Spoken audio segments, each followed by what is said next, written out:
And so our 3 goals that we have for today, or our outcomes that we want to describe what PBIS is, the what and the why, like why are we doing this? We want to define the features of Tier 1. So Tier 1 is what you guys will be more than likely engaging in on a regular basis.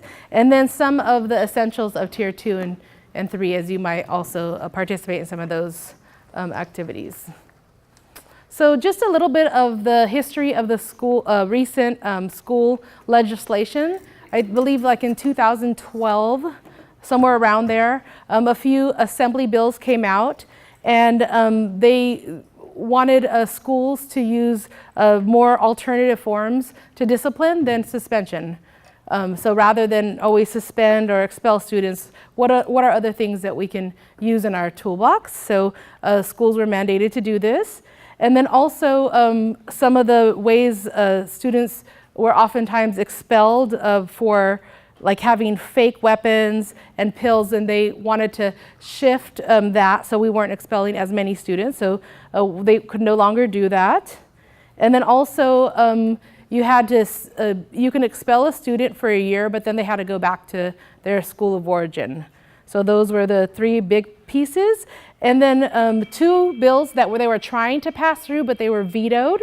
But it's just important to know, because it's probably going to come up again, is that we eliminated expulsions for K, which was defiance and disrespect. So we can't just send out students and eventually expel them for defiance, habitual defiance. And then the last item is just that schools that had a high percentage of suspensions and expulsions, and our district was there, they wanted to mandate PBIS. So we didn't do this as a mandate, but we looked at our percentage and we thought we needed to do something to better support our students. So what we found, a big part of the scope of the problem was that our students with disabilities, they were being suspended at a much higher rate than our students without disabilities. So it was like a 13% for those with disabilities and 6% for those without disabilities. And so, and one of the things is we had a question was the suspensions even working? So oftentimes you'll see the same students habitually having problematic behavior. So it wasn't acting as a deterrent, it wasn't changing behavior. So we needed some other practices that we could implement that would change behavior. And oftentimes it might even, they were finding that it might even increase problem behavior. So we kind of break down the relationships we have with kids as we suspend them, and then it's really hard to change those ways. So the data is collected through every student that's suspended or expelled. We have an electronic system that collects all that data. And we look at and part of PBIS, we actually invested in a new system that looks at where is it happening, what time of day, what type of students are being suspended. So PBIS, like we've said, it's not like, it's a framework that we work within to support students. It's not like a program or like a book that you can buy and just okay, go implement this. It's a team of people that actually are deciding and putting things together based on the school demographics, socioeconomic status, all the information that we know about a school, and then we take that and using all the data that we have and putting a system together. It's research-based, so it's been around in California for over 20 years. And we know that it works and it has the outcomes that we want to see. It's always using PBIS, positive behavior intervention systems. It's always using positive language. So instead of saying, don't do this, no, no, no, no, we're saying what we want them to do. So, oh, we want you to be seated, or, it's always phrasing things in a positive light so that we're telling them what we want them to be doing versus, always having that negative connotation. It's behaviorally based, so we're always putting systems together within our classrooms, in our schools, so that we can change our environment, and then we can maximize learning. It's data driven. We've talked a little bit about that already from the questions. So we're always looking at attendance data. We're looking at our office discipline referrals. We're looking at whatever data, grades that we can get our hands on. We're trying to look at that and make sense of it. and it's also a district initiative. So here's the first video. And this was a Salinas High last school year did a video just to kind of show like the overall to students what is PBIS all about. Safe, honorable, and sensible. So what it means to be safe, honorable, and sensible, it doesn't mean you don't have to have fun, because you always get to have fun. What it means is the long view.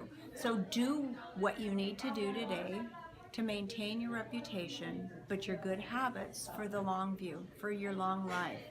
You want to make sure that you reach for the stars, but keep your feet on the ground. The Cowboy Way means to me being safe, honor, and sensible, but in reality for me it just means about making sure you're protected on this campus. We'll be here to make sure we do that and that you hold yourselves accountable to your education. Well, obviously, you see that it means to be safe, honorable, and sensible.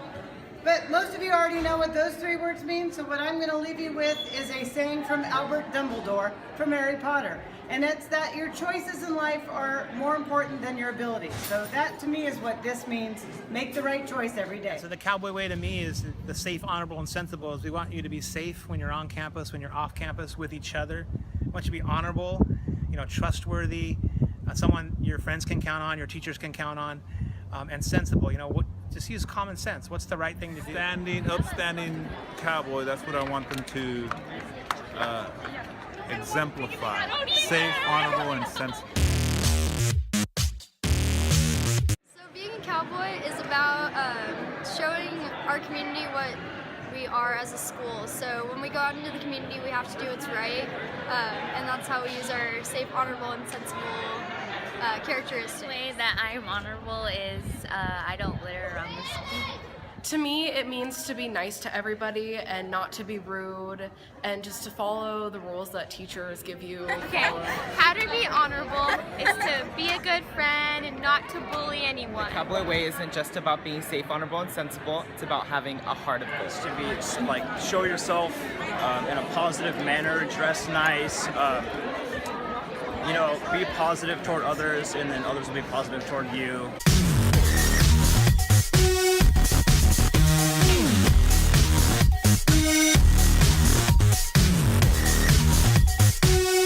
So the why of PBIS. So when we do PBIS and we engage in all these things that we'll talk about as we go, the idea is that we're spending less time disciplining students and more time teaching them, and just creating the overall positive climate within the school, better interactions between staff and students, and then also that we're just making it more equitable. So one thing we didn't mention yet is that we also saw our students of color, so our Latinos and our African American students, they were suspended at a much higher rate than their counterpartners. So we wanted to make sure that we have systems that are fair for all students, that we treat everyone in a manner that is respectful, and we look more at the systems we have in place versus how we feel on that day. So PBIS brings that to the table also. So once again, PBIS is a multi-tiered framework. So as students need more intervention, we're able to provide that. And it's a framework that also looks at establishing that really strong positive social culture. So some of the evidence-based, some of the features that we'll talk about are the prevention part, the teaching of the lessons and expectations, our acknowledgement systems, our consistent way that we consequence problem behavior, how we're going to collect data, like we've already talked about a little bit, and then how are we going to support students that might need more individualized support. So these are the two main guys, George Sagai and Rob Horner out of the University of Oregon, who have developed this whole school-wide system. And once again, trying to look at the whole school and making sure that not only our teachers are involved in these systems but our staff, our administrators, and everyone on campus. And a lot of those reasons that PBIS works because it increases like the academic outcomes, decreases behavior problems, makes it fair for all students, and then also it's just an efficient way to deal with these behaviors.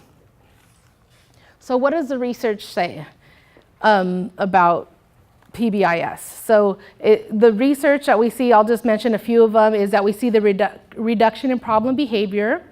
We see increased academic performance, so students feel better about themselves, so they tend to perform better. We see a greater attendance rates, the perception of safety, and the list goes on and on. You could read here. So oftentimes when students, and previous to our PBIS systems, sometimes when we would oftentimes react to student behavior. So when students misbehave, it might be easier to remove them, or say, I need, these kids are tough, this certain class, I need to be removed. Or we try to like change maybe the placement, the program. So how can we be more proactive and more positive without trying to just get rid of the student? So that's, and so not being as reactive, being more proactive. So also going back to some of the previous policies, when students would misbehave, the staff would try to get tougher. And a lot of you know about like the zero tolerance policy. So you could never do X, Y, and Z or you'll be expelled. Or we increase the surveillance, so let's just monitor them more. Let's catch them being bad type of stuff. Let's suspend them more, expel students more. Let's give them more training. Let's look at different programs. So these are the previous ways that we approached behavior. But we need to realize that we're in error if we always think kids are doing bad things and we only look at what the bad things that they're doing, because we can teach them what we want them to do through these systems. So through PBIS, or through, like if we're just looking at the bad side of things or suspensions and problem behavior, we try to like control things, or we try to look at what type of triggers and reinforcers, and we actually might have reinforce the behaviors we don't want to see. So we'll talk a little bit about how we, through our reactions, students oftentimes are looking for attention, or maybe they're looking to escape a difficult task. So the way we react, we can trigger them, and we can actually reinforce behaviors that we don't want to see. Another thing that, through PBIS, we want to shift away from the problem being this child to what can we do to change the problem behavior. And then we also want to strengthen the relationships. So students are not born with bad behaviors, and they can learn if we teach them the way we want them to behave. Sometimes we don't communicate these things. So here we're going to talk about the tiered system. So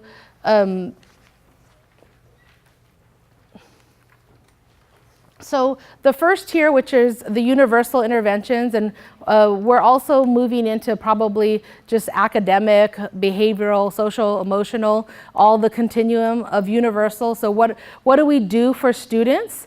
And so as far as the universals are, for PBIS, we provide lesson plans. We provide those consistent ways that will to address problem behaviors. And then we also consistently, we're teaching, working with staff on that. And the idea is that most of the students, if we provide these universal systems, 80% of our students should respond to those things, and they won't need any other types of supports. The tier 2 systems, so that's the place in yellow, is for students who might need a little bit more support. So what we call targeted interventions. So at our school sites, the students that might need a little bit more support, we have after school programs, tutorials. We have a program called Check-in, Check-out that we'll talk in more detail. We have mentoring programs. We're going to have like small group social emotional groups that students will be meeting. So students that might need a little bit more support, they'll have those targeted groups, and you guys will be able to refer kids for those types of supports. And then the last piece of the tier is the what we call intensive individualized intervention. So we write a specific plan for the student. So students that might have a severe problems social emotionally, they'll get individualized counseling or therapy. They might get individualized what we call functional behavioral assessments and programs. And they might get what we call wraparound. So what community-based resources can we pull from to support these students? So what PBIS is all about is looking at the data, what information pieces, and then we look at what are we doing, what practices are we putting together for students, and what systems are we needing to change. So it's like this continual circle of looking at for better outcomes through data, practices, and systems. So we're always reevaluating where we're at. And some of the big ideas are that we want to be proactive, and we want to serve all students so that we can have better academic and diminish the problem behavior. So this is a little cartoon. So one of the items says, I started a fire in the lab on purpose. How about you? And the other one says, I tapped my pencil on my desk during study time. So this is funny, but we oftentimes see this in schools where students might be sent out for very differing reasons. And you know, for tapping his pencil, you'll see that. And so we want to have those consistent ways of dealing with those problem behaviors.